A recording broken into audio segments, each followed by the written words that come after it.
On to topic number two. A new Blackberry movie has come out, which documents the rise and fall of the famous Canadian phone company.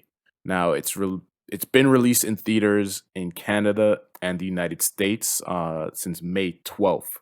It's a biographical comedy drama film, which is directed and written by Matt Johnson and stars Jay Baruchel and Glenn Howerton. Now, currently has an approval rating of 98% on Rotten Tomatoes, but who cares about Rotten Tomatoes? And 80 out of 100 on Metacritic, which is 80%. So I don't know why they don't put 80%. But for those of you who don't know, BlackBerry was a Canadian company. I think it was founded in Waterloo, Yeah. Ontario.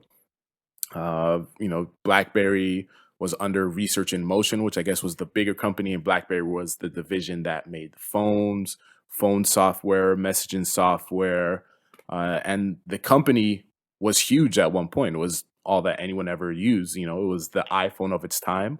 It reached a peak in September of 2011 with about 86 million BlackBerry users worldwide, and in March of 2016, they reported lows of 23 million.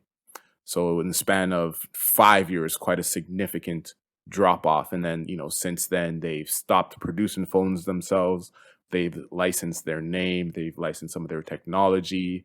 And, it was sad to see. I think we've talked many times before on the podcast about how we've both had Blackberries. We're both fans of Blackberries. And, and being Canadian, it was cool to see, okay, hey, here's this Canadian tech company that was at the top for a point in time. And, it's not only has it fallen from the top, but they've shuttered their doors, right? There are no BlackBerry phones that are produced anymore, especially by BlackBerry themselves. So it's an interesting movie. I haven't seen it yet. I'm definitely going to see it at some point. But yeah, what have you heard of the movie? What are your thoughts on the movie? And I guess, what are your thoughts on BlackBerry, the company as a whole? Yeah, this is one of the reasons why I find this topic so interesting is MKBHD did a video recently about the original iPhone and purchasing an unopened original iPhone, an auction, so he can unbox it for his channel. And, the original iPhone is seen as like this iconic piece of smartphone history. But at the time of the original iPhone, the most popular smartphone was BlackBerry. And I think a lot of times we forget just how ubiquitous the BlackBerry was. And not just in Canada, all over. Like it was the go-to device. Everyone wanted a BlackBerry. And yes, iPhone won that war and they won it pretty handedly. But it is still a huge part of like the smartphone history. And in my opinion, probably one of the most important parts of smartphone history that doesn't get talked about much. And yeah, so BlackBerry, was a division under Research in Motion, a company started by Jim Balsillie and Mike Lazaridis. And like you mentioned, it was a company in Ontario, Waterloo, Ontario, that kind of just took over the entire town. Kind of similar to how, GM would have done in like parts of Detroit or even in Oshawa, Ontario. Like it was the entire town's kind of go-to company, and it was huge. It was a world-class organization. They were making things that were incredibly futuristic, and the idea that there's a movie coming out about it. It's funny because at the time when I first heard about the movie, I was like, this is a weird idea. Why would you make a movie about BlackBerry?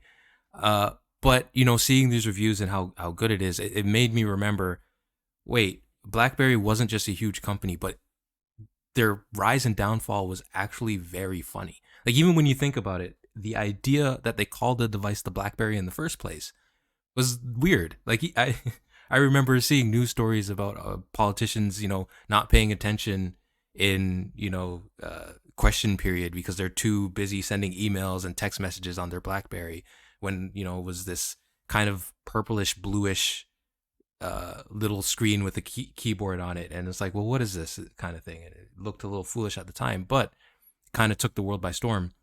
And yeah, it reminds me a little bit of the Facebook movie, The Social Network, of like how, I don't think before that movie came out, anyone was really like, oh, we need to know the history of Facebook or how it came to be. But that movie just turned out to be really good and really entertaining and kind of brought a lot to light about like how Mark Zuckerberg kind of made this company or potentially stole, depending on who you are. Um, and kind of taking that same idea and applying it to the company of BlackBerry is actually really interesting. And I'm with you. I'm kind of curious to see this movie, uh, especially with how good it is. But yeah, BlackBerry was great stuff. We both had one. Uh, I don't know about you. My favorite BlackBerry of all time is probably the Bold 9900, followed probably closely by the Passport, which I never owned, but it's just like a really cool looking device. And then, they've had some really dumb devices like the Storm, where it was a touchscreen that you actually had to physically push in the screen in order to use. But yeah, do you have like a favorite BlackBerry? And do you think there is any space for a BlackBerry-like device to exist in 2023, 2024? So my favorite BlackBerry was the Torch, which is the only one I actually owned. Okay. I think I was a BlackBerry hater for a long time, and I think I just hated it because it was so popular. Mm-hmm. I was like, I refuse to get a BlackBerry. They're stupid. Everyone likes them. I don't know why everyone likes them. And I'm pretty sure I told myself, if they ever make a BlackBerry that is, an all touchscreen device, and then if you want, you can slide it up and use a keyboard. Okay, fine. Then I'll admit BlackBerry's good. And they came out with one. I was like, okay, I guess I'm getting this now. Which is kind of how I ended up getting an iPhone too, because I think at the time iPhones were with the 4.7-inch screen or whatever it was. I was like, iPhones are stupid. I don't know why everyone likes them. The screens are so small because I was a heavy Android user. I'm like, if they ever make an iPhone that's has I think it was like a 5.5 or whatever a certain size screen. Yeah. I was like, if they ever make one of those, then I'll get one. And then they came out with the 7 Plus or 6 Plus, and I was like, oh, okay, I guess I'm getting an iPhone now. But so the Torch was my favorite. The only one I own, and it was great at Yeah. the time. I think there is space for the BlackBerry for something like the BlackBerry, I guess. And I think it has to be something like the Torch, right? In terms of you need to have a full touchscreen, and then if you want, you can use a keyboard. I don't see people going back to, like the Bold, where it's a screen with a keyboard underneath it, just in one slab fashion. Yeah. I think people use their phones to consume too much media these days and play games. So I don't think people would be willing to give up half of their screen real estate just to have a keyboard, Mm-hmm. right? The keyboard needs to be an additional cool feature, right? And when you think back on, the old smartphones, like the Windows smartphones, back when they were still good, like the old HTC phones, when you think of even like a Sidekick, Yeah. right? I think that type of device, I think there's room for that type of device in today's market. But it has to look like a modern phone. It has to look like a modern, candy bar phone. And part of why I say that is, I mean, the BlackBerry keyboard was amazing, right? Yeah. People love the design of it. People love the feel of it. People love the tactile nature of it. And we're coming to a point now. I would say we're coming to a point culturally where analog technologies are making a comeback. Mm. Right? We've seen the comeback of vinyl record players. We've seen the comeback. Film photography is making a huge comeback, and people are willing to pay more and do extra work for analog technologies. And then when it comes to typing on a smartphone, I mean, what's more analog than a physical keyboard, right? Do I think it would be I don't think it would, raise to the heights that it was before. I don't think it's going to become the number one smartphone in the world, but I definitely think it could be a niche sort of thing, just like, film photography, just like record players. It could be a niche product where people who like it really like it. They love it. They don't Mm-hmm. want to do, they don't want anything else, right? And they would stay loyal. And then people, people who like it would love it. They'd stay loyal because I still see some people to this day that use Blackberries, that use passports, just because they love the keyboard so much on Blackberry and they don't want to give it up, right? And the resale market for old Blackberries is, I mean, it's absurd. You know, they're selling for 2-3 times the price of what they sold at launch at retail because they don't make them anymore, Yeah. and people just love the actual keyboard of it.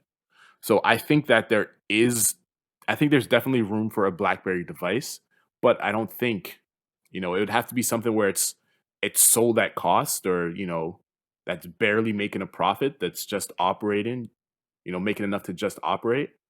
Because I don't see how, I don't think they would have huge market penetration, but I think they could have a loyal following where it's like, hey, I really like these phones. I really like this keyboard. I really like the analog nature of typing on a physical keyboard. And, there isn't anyone who's doing that right now. Yeah. So I think they could definitely serve a niche crowd. And I think they could be successful, just not, not to the heights that they were before. But what do you think? Do you think there's a possibility for something like a BlackBerry phone coming out? Do you think there's a possibility the Bold makes a comeback? I would love to say yes, but I think probably not. And I think the reason why is a lot to do with the iPhone success. Uh, when we think about Blackberries, we think a lot about the physical keyboard. But honestly, I was with you at the time of like not liking Blackberries, especially early on. And the reason why I didn't like Blackberries is they were kind of a little bit of an elitist device where you couldn't just get a regular cell phone plan, you had to get a BlackBerry plan. And the reason why you needed a Mm. BlackBerry plan was because you needed it to do BBM.